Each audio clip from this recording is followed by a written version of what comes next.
Yun, malalaman natin Abangan nyo sa dulo ng vlog. kung positive ba or negative. Dito na tayo sa lugar na pagpapailan natin ng tax. We have clients all over the U.S. and and a lot of people that go here. Well, first step, there's a lot of us are nurses, so of course. Very accommodating. Ang bilis talaga, guys. Masarap kumain neto. Hello guys, good afternoon. Welcome to Under Touch TV.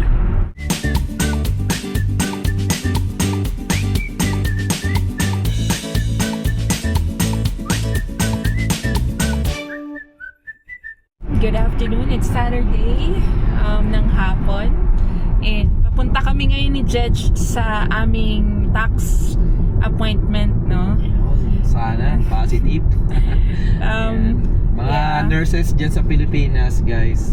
Medyo yan yung natin, no? Kalaban natin pagdating ng tax season. Yes. Kasi, yun nga, most of the nurses, yun, may mga binabayaran tayo, guys. Oo.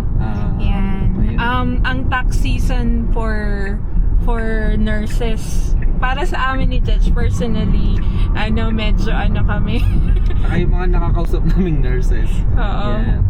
Yung mga nurses dyan, at yun, especially kami, pag tax season talagang stressful para sa amin. Kasi, Bayad time. yes, most of the time talaga guys, since nakarating kami dito sa Amerika, siguro nakakulang kami ng refund mga first 1 to 2 years namin dito. Yes. Pero the rest of the years, parati kaming tagbayad kami ng Well, nakakatulong din naman yung mga side hustle namin like Instacart, Amazon Flex, kasi bumababa nun. Pwede naman i-file ng business tax. Oo, meron kaming Saka tong YouTube, guys, maraming salamat. Oo. Ayan. Thank you sa inyo. So yun, malalaman natin Abangan mamaya nyo sa kung dulo ng vlog. kung Mamaya. positive ba or negative. Yan. Hindi. Kasi sinama natin yung YouTube din, no? Oo. Yan, YouTube, Instacart, lahat ng pwede para at least medyo bumaba man lang yung binabayaran Yung natin. babayaran tax. natin kahit papaano. Yeah. Pero yun, we'll give also syempre din na parang mga tips din. Yes. Hopefully, apply din namin kasi syempre sa mga tax preparers, mga tax advisors, Pwede ba natin pwede tayong magtanong. We can Yeah. ask since alam niyo naman na content creator tayo. Tignan natin kung papayag siya na ma-include sa video. Kung hindi man, we'll ask na lang. I-share natin. Yeah, we will ask and then we will share yung tips, especially yung mga ma-apply namin sa amin specifically para lalo kaming para makatulong sa mga future tax. Ayun. So mamaya na lang guys. Abangan nyo guys ha. Abangan nyo sa huli kung anong magiging resulta. Ayun, last filing deadline is April 15 sa Amerika. So yung mga hindi pa nagpa-file ng tax dyan, mag-file na kayo kasi yun, deadline na sa April 15. Yan, update na lang later. Bye! Hi guys, nandito na tayo sa lugar na pagpapailan natin ng tax. Medyo malayo siya guys, no? Tinley Park. So yun guys, importante dito na it's either marunong ka gumawa ng tax mo or may tiwala ka or magaling na accountant, kasi yun nga, para maayos yung tax, hindi ka na magka-problema sa mga yun nga, sa tax mo, hindi ka magkaroon ng problema. And ayan, ayun na si Andrea, pababa na dito to sa Tinley Park. Ayan, papasok na kami dito guys, and see you na lang later. Let's go. Hi guys, so we're here sa aming nag-a-assess sa tax accountant namin. His name is Kyle. Kaya Sanchez. Oh, no, sorry. Kaya. I'm sorry. Kaya Sanchez, CPA. And we're here at Tinley Park. So, I know it's kind of like quick video or it feels like you're not ready, but you look professional. Thank you so much for... And we're here kasi nag-file ka kami ng tax and Kaya help us. And it's a great experience, very accommodating. Thank you so much, guys. And madaling kausap and very quick and stuff and very efficient yung pagkakaano nila sa amin. Sa amin, yan pag-assist sa amin. And Kaya, you said that you guys cater not only Illinois, right? Yes, Yeah. all here. the U.S. Yep. Oops, sorry. Yeah, sure. You can have it. Yeah. Yes, we have clients all over the U.S. and and a lot of people that go back here at home. So we still can email or call or it's a world where you can be virtually connected. Yes. Oh, Yeah. wow. Do you have like a business card Yeah. number? Yeah. So that I can take a picture of it and I'll flash it in the video when I edit. But here you go, guys. You can contact him here or them here sa business card na to. And ito yung name ni Kaya. Ayan. Yeah. So again, thank you so much. No. One more question. Any quick tips for like Filipinos from the Philippines or like going here in the US, not expecting about doesn't know how to file taxes or whatever. So what are like the maybe like their first step on. Well, first step, there's a lot of us are nurses, so of course, for the next couple of years, there's going to be no tax on overtime. So be sure that you have like your payroll stub if your employer doesn't keep track of it, so that way you can benefit from it. And something that can help you a lot is if you have a side hustle, if you do something on the side to make a little money. Yes. Be sure you bring that up with your preparer because you can have a lot of deductions you can benefit from. Those are the two biggest ones. Oh, nice. Coming from like a CPA here, was like helping a lot of people. Filipinos, Yeah. Because before it's Andrea who made our task. Like I told her, we need a professional like you. Yes. So again, Kaya, thank you so much. Nice meeting you. Yeah. much. And then we'll be here next year for sure. And then we're so happy na nakita namin yung niya. Yes. Naubusan na ako guys ng English kaya. but Kaya is a Filipino too. Yeah. So okay, ayos dito. So update na lang later guys. See you later. Bye. Bye.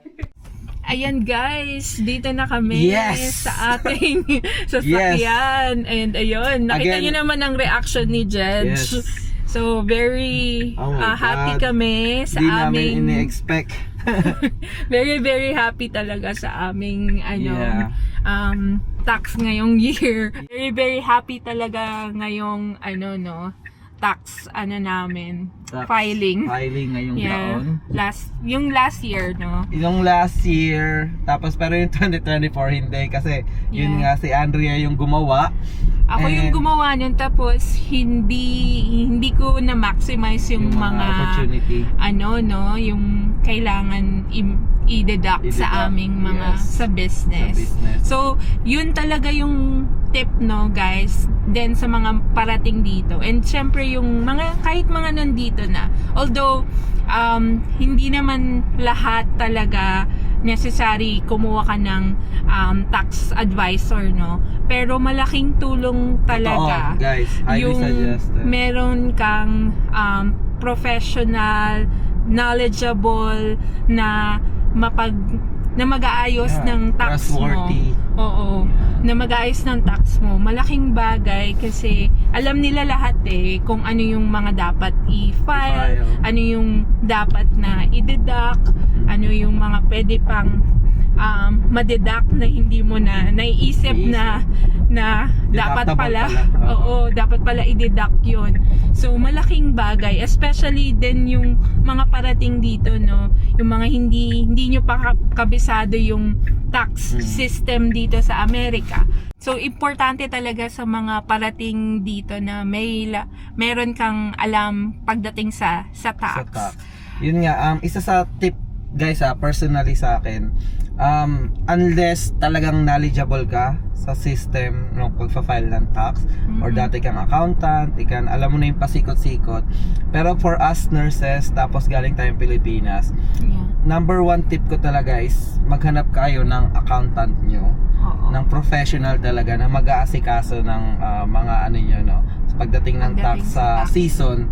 Kasi yun nga, tulad ni Andrea, ulitin ko lang, alam nila lahat, alam nila yung pasikot-sikot, and alam nila yung yung sistema talaga.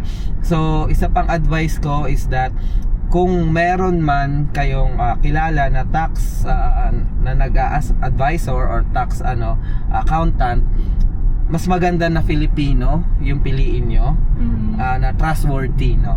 So etong napili namin yung kay Kaya Sanchez, talagang nirecommend siya sa amin, and kita nyo naman sa video, napaka-professional, maalalahanin siya, no, dahil tinatanong niya pa miski yung mga previous naming expenses, kung ano pang expenses, and then ano yung mga pagkakamali namin, and ina-advisean niya kami kung ano yung dapat namin gawin for next year, For para future. hindi na kami mahirapan. So ayun guys, yung Kaya Sanchez tax advisory or office, nakikater sila guys sa buong US. Buong US, So guys. pwede nyo silang contact through email. Ayan ulit yung contact number, or through text dyan sa business number na yan, and pwede nyo rin silang i-fax, no? So may nasabi sila na may mga clients sila from California, from Texas, na nagpa-fly pa talaga dito, no, para ma-meet sila. So Nagda-drive. May taga-Missouri. may mga taga-Missouri. Yeah. So ayan, kung may mga nanonood man, hindi kayo satisfied sa tax nyo or something, try nyo, hindi naman masama. Try to contact them, and very naman sila, very professional, and very detailed silang makipag Saka contact very sa inyo. accommodating. Ang bilis talaga guys. Alam nyo ba, nag-send ako ng mga yung mga papers namin ni Judge like 2 days ago. Tapos pagdating namin, sabi sa amin ni Ate Imelda, ni Kaya, everything is almost done. Ayusin na lang natin kasi late ko i-file you or bigay yung mga business deductions namin kasi gusto ko, chinek ko muna lahat kung ano yung mga kailangan i-deduct namin. So yun, nakaayos na lahat. So ang bilis-bilis nilang mag-ayos. So ibig sabihin nun, yung efficiency, alam na nila yung ginagawa nila. So yun pa lang makikita mo na nasa tamang sobrang komportable kami guys. Hindi sa parang pinopromote namin or something. Ito yung experience namin sa doing business with them. Actually first time namin sila makilala, first time namin pumunta sa office nila, and sobrang satisfied kami as a customer or as a client. Sobrang 5-star rating. Reach out to him. Magaling. You will learn then, yung mga tips. tips. May sabi din siya. So ayun, please contact them kung kailangan nyo ng help. And tulad nga na sinabi ni Kaya, yung sa tips niya, guys, yung ginagawa namin na side hustle, talagang nagiging kita na namin siya. Kumikita na kami sa side hustle na inaano namin, hindi kami nag-overtime sa hindi na kami tali. And at the same time, ang laking tulong sa tax. Sabi niya nga, 'di ba, yun side hustles. Yeah. Sabi niya, alam namin kayong mga nurses, ganito yung sahod nyo. And then pagdating ng tax season is marami kayong nagbabayad talaga kayo ng malaki. So yun, side hustle is the key. Yan, it helps guys na masolusyonan yung tax nyo. And pero kung nasa inyo, kung gusto nyo pa rin mag-overtime sa hospital, you can do it and stuff. May bagong law naman. Pero Take kami, advantage. I don't wanna di namin gusto na matali ng sobrang tagal sa hospital. That's why pinili namin yung ganitong side hustle para at least magawa pa namin yung mga gusto namin and mahawakan namin yung oras namin. Correct. Ayun, ulitin ko yun yung one big beautiful act take advantage guys, yung mga nandito na, 'di ba? Kung kaya nyo mag-overtime, go do overtime. Pero kung hindi nga, and ayaw nyo talaga din mag-side hustle, kailangan yung mag-ayos ng tax or pwede kayo magbayad ng extra para sa tax nyo or withholding. Tataasan nyo yung withholding nyo para in the end of next year, pag tax season na, hindi na kayo magbabayad ng malaki or meron pa kayong i-refund kung sakali. Yes. So yun, yung mga parating yun, tandaan nyo yan guys. Pag mataas yung income nyo, mataas din yung tax nyo. Yes. So yun yung kailangan That's true. yung Aralin. yun yung kailangan yung bantayan. Porket malaki yung sahod nyo, hindi lahat makukuha. Yes. May tax na nade-deduct sa paycheck nyo every paycheck. Yeah. And may possibly pa magkautang kayo sa tax, no? Which is low yung dito, so kailangan nyo talaga siyang Kailangan bayaran. So, yan. So again, masaya Thank kami you, today guys. Sobrang saya. Nabunutan kami ng tinek dahil ito ito yung year na kalaban namin, no? Na lagi kami time na parati nagbabayad. kaming stressful Na. kasi syempre yung pinaghirapan mo, Sakit din kasi parang magbabayad ka pa, di ba? Masaya kami ngayon guys. Dahil masaya kami, pupunta kami sa Chicago Ramen, kakain kami. And Yes. yun, Kakain tayo. mag-ano muna kami, magse-celebrate. Magse-celebrate. No? So, bibilan na lang namin yung mga kids ng food. Dahil Yes. ayaw sumama ni Tiffany kanina. And then yung lakad nga namin, medyo kailangan namin makipag-usap. So para Oo. makapag-focus kami, yun, iniwan na namin sila kasama si Claire.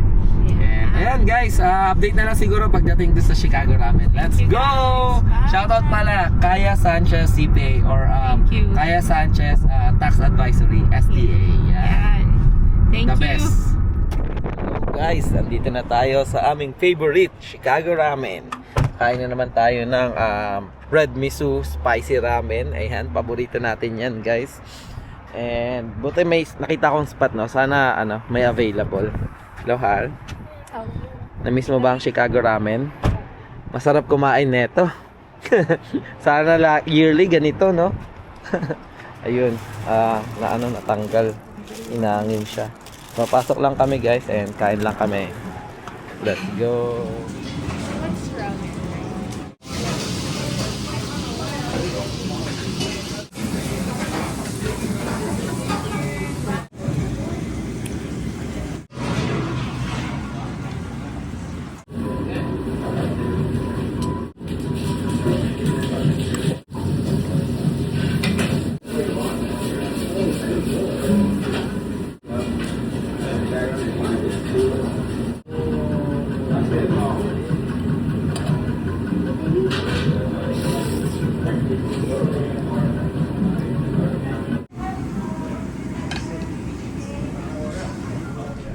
Hello guys. Hello.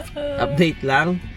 Simot sarap na naman yung Sarap yung talaga. noodles, ng ang sarap. Chicago Ramen. Oh, sobra. Nabusog ako guys. Talagang simot sarap no? Oo, hanggang huling higop ng Sabaw. Sagad na sagad. Ayun guys, siguro dito na namin tatapusin yung vlog. Maraming salamat sa pagsama. I hope na marami kayong natutunan sa vlog na to.